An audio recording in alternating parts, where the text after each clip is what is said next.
Your time has come at last, dear reader. While we began this tale long ago, we hope it is yours to finish. But this story is not yours alone.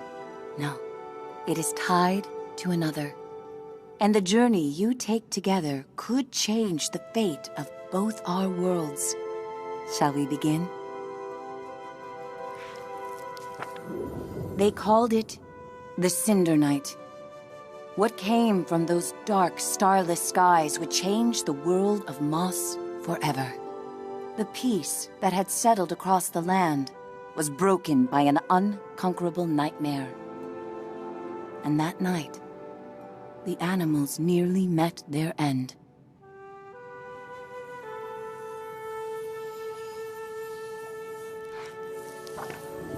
First, they killed the king. A winged creature broke from the shadows and plucked him from his royal bedchamber high atop the tallest tower. Next, the serpent Sarfog and the armies of the Arcane tore up from the underworld. They ravaged the castle in search of that which gave the king power beyond understanding, one of the fabled glass relics.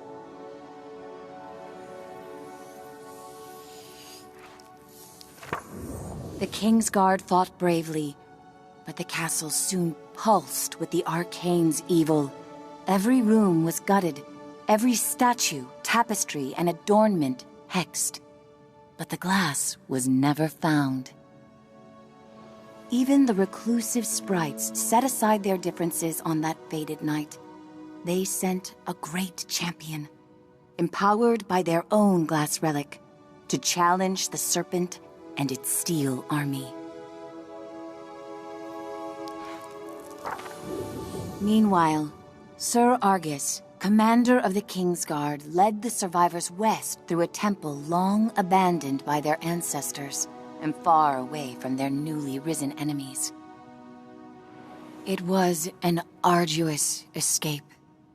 Finally, after passage beneath the impassable mire, they found refuge in a clearing hidden safely in the trees.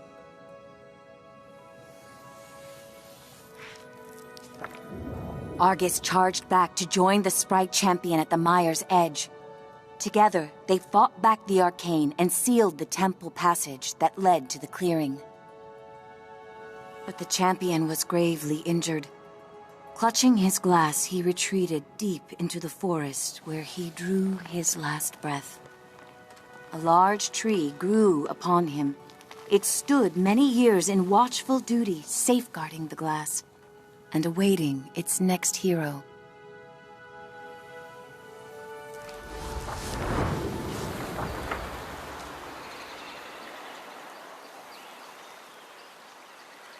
That hero, albeit an unlikely one, did arrive at a time she'd be needed most.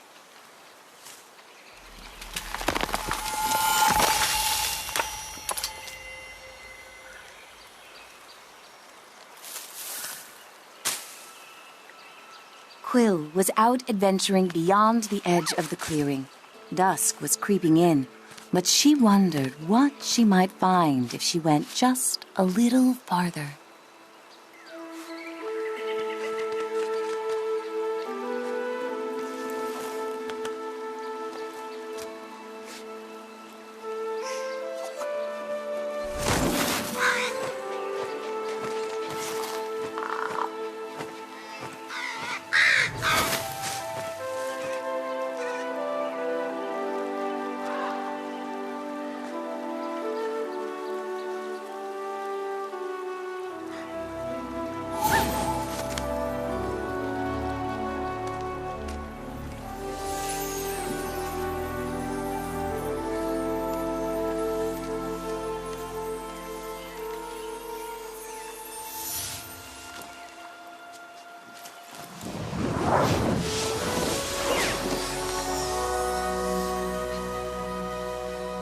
She was not exactly sure what she roused, but she felt no danger from the beings silently peering down at her.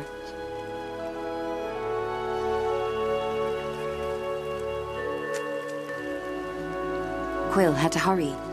The village gates would soon close, and night would follow.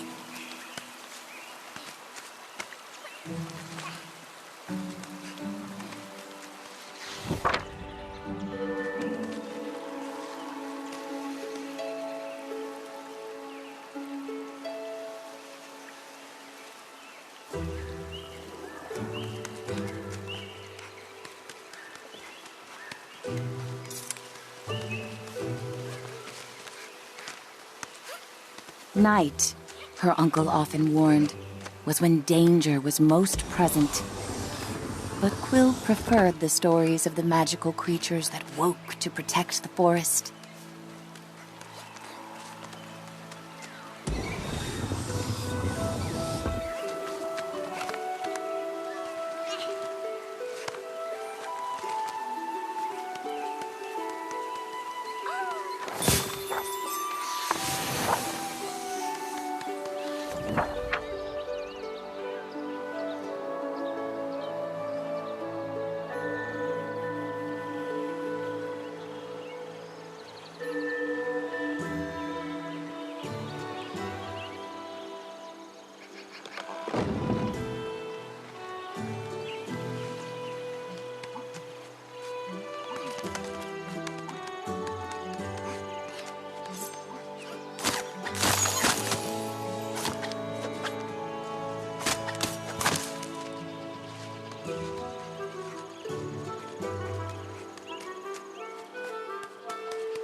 Thanks to her new friend, Quill had saved priceless grains from the hourglass.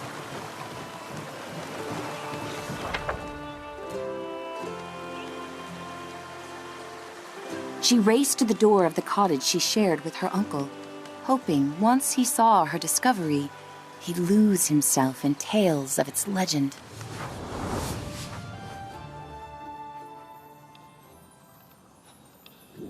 Uncle Argus was watching the evening light dim when Quill burst through the front door of their cottage. Uncle!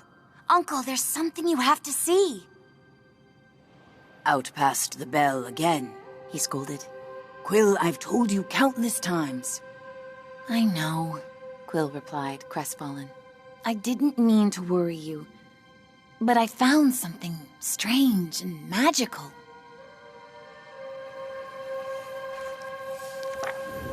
Quill's hands trembled as she showed him the glass. What is it? She asked. A look of panic spilled over her uncle's stoic exterior. Where did you find this? Roared Uncle Argus. Quill had never seen her uncle so shaken.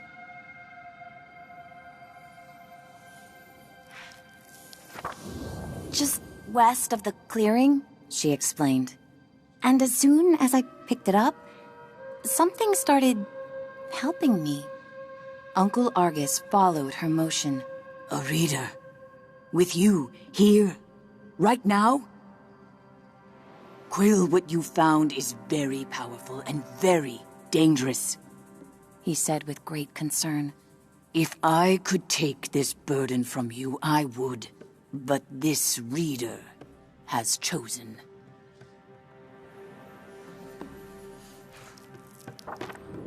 Even with the moon full and bright, I must go right away. Quill pressed. Where are you going? I can help. We can help. No, he snapped. They'll find you and tear you apart. I have to go alone. It is for your own safety and for everyone here in the clearing. His long, heartfelt hug told her he was heading for danger.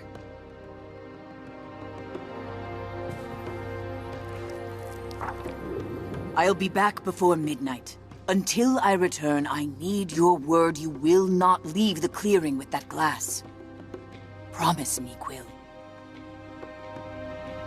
I promise, she said reluctantly, wondering where her uncle was going so deep into the night.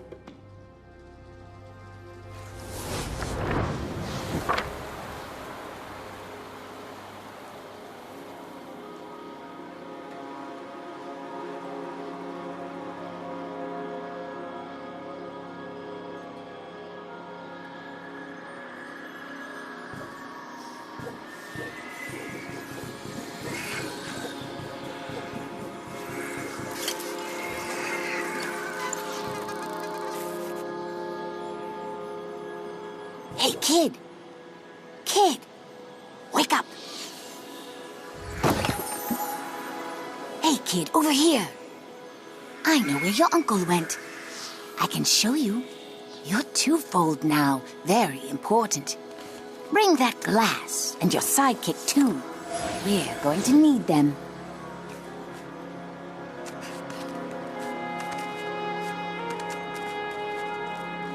Quill called out. Hey! Starthing, wait!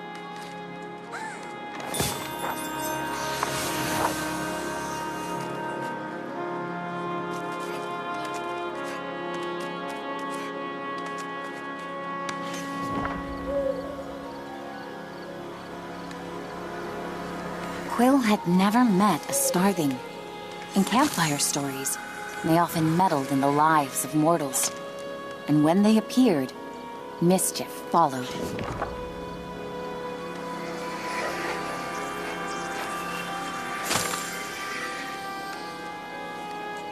Passage through the eastern gate was strictly forbidden. But despite her promise, Quill knew in her heart that Uncle Argus needed her.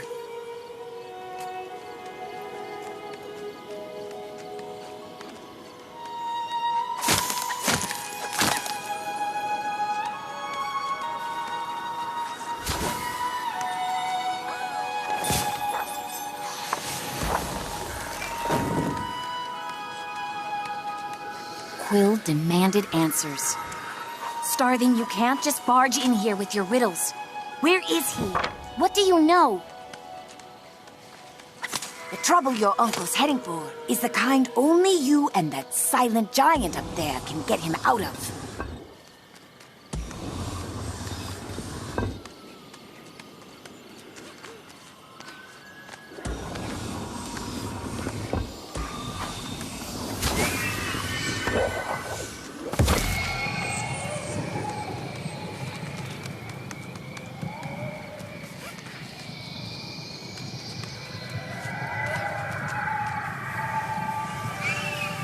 This way, kid, urged the Starthing. And don't forget to tuck your ears in.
Just on the other side is the mire, the Starthing assured her.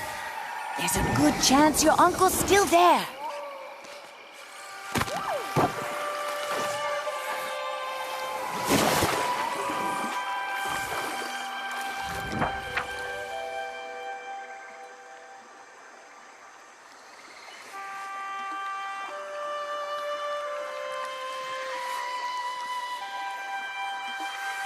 Did you hear that? The Starthing seemed anxious. I've ruffled enough leaves in these parts. I can't be seen with you. I'll catch up with you later. Just don't go and die on me.